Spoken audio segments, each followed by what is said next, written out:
Alors bonjour, je m'appelle Émilie, je suis éducatrice technique spécialisée au restaurant Le Panoramique et ce que j'aime ici, c'est qu'on y sert bien plus que des assiettes, on y sert l'inclusion. Donc le Panoramique a ouvert au mois de juin en 2020, donc on a fêté nos 5 ans. Donc c'est ce qu'on appelle un restaurant inclusif. Donc on a des travailleurs en situation de handicap, autant en service, en cuisine, au bar, à la plonge.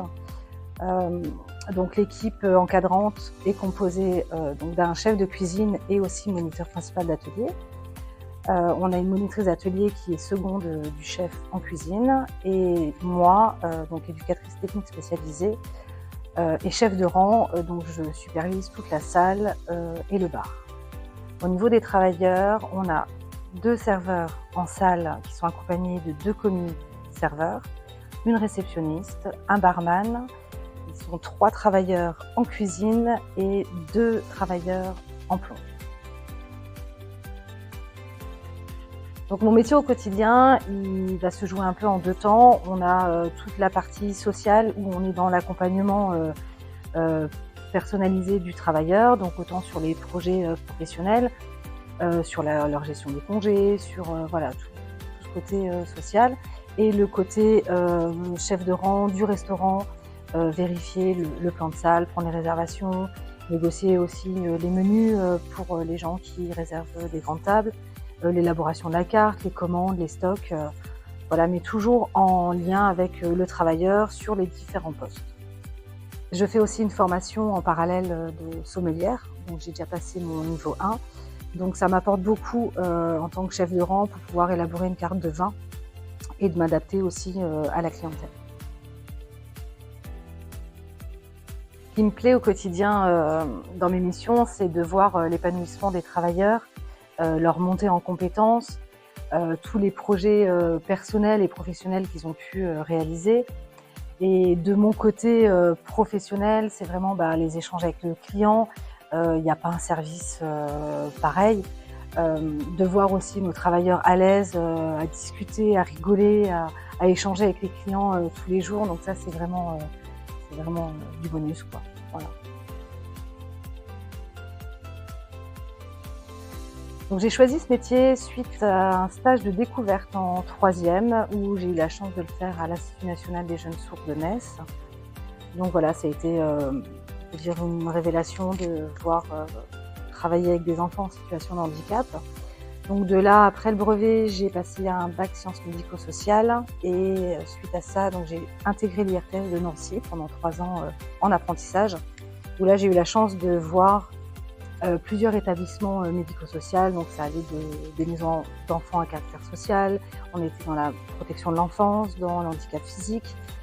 Donc mon choix s'est tourné vers les ESAT parce que ce qui m'a séduite, c'est d'utiliser l'outil de production comme outil pédagogique au quotidien et d'allier 2 métiers, un professionnel technique et un professionnel social.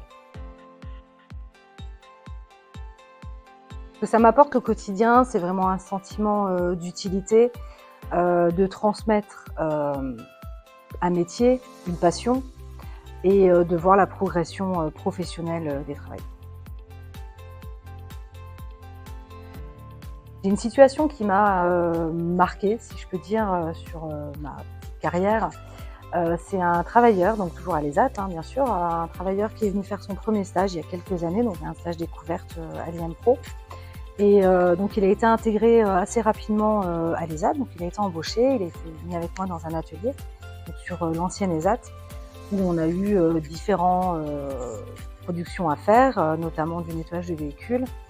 Il était toujours avec moi et après on a commencé le tri de courrier pour les allocations familiales. Donc ça, c'est un atelier qui a duré à peu près 6 ans et le travailleur était toujours aussi avec moi.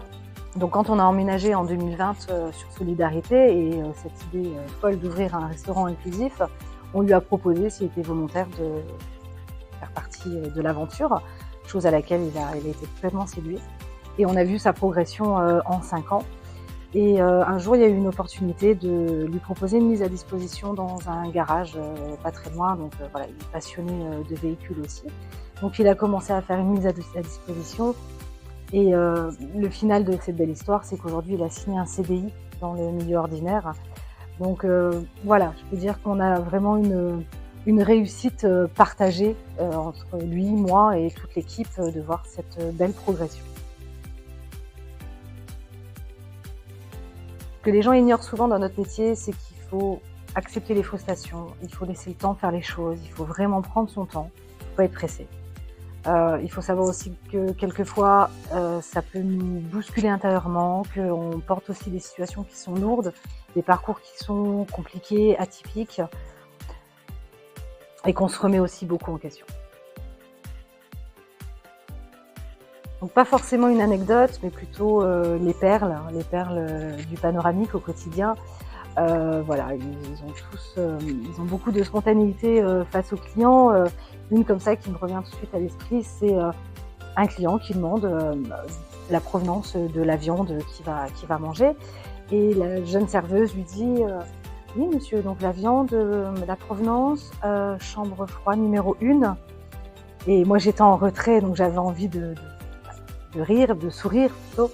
Et ce qui était vraiment beau, c'est la tête du client qui regarde la jeune et qui dit « Ah très bien, merci mademoiselle de cette information ». Voilà, donc on a aussi beaucoup d'échanges bienveillants avec les clients. Transmission, accompagnement et valorisation. On ne peut pas sauver le monde, mais on peut changer un regard et c'est déjà beaucoup.